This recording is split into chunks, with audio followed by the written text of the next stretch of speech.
L'hypothèse, moi, que je défends depuis longtemps et qui est attestée par l'histoire dans de nombreux cas, c'est que le terrorisme, c'est d'abord un fait étatique. C'est d'abord le fait de services de renseignement qui ont la volonté, la vision, les moyens, la logistique pour mener à bien ce type d'opération.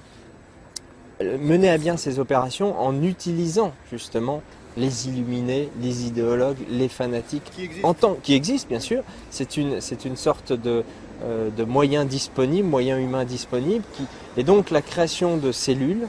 On infiltre les milieux radicaux, qu'ils soient d'extrême droite, d'extrême gauche, islamistes, tout ce que vous voulez, ultra-religieux. On les infiltre, on détecte par des méthodes qui sont parfaitement rodées psychologiquement les profils susceptibles d'aller jusqu'au bout de l'acte.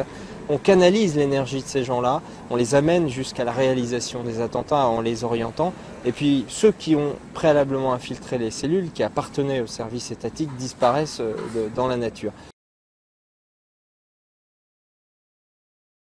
Al-Qaïda, Tarpley disait, il a raison, la légion arabe de la CIA. C'est-à-dire que c'est là, typiquement, pour reprendre l'histoire de Gladio, c'est la cellule, c'est l'infiltration dans les milieux islamistes canalisée au profit des intérêts américains. Et Al-Qaïda, c'est la liste des types qui travaillaient pour les services américains dans ce cadre-là, et en particulier au moment de la guerre d'Afghanistan. Et puis ensuite, ça a continué.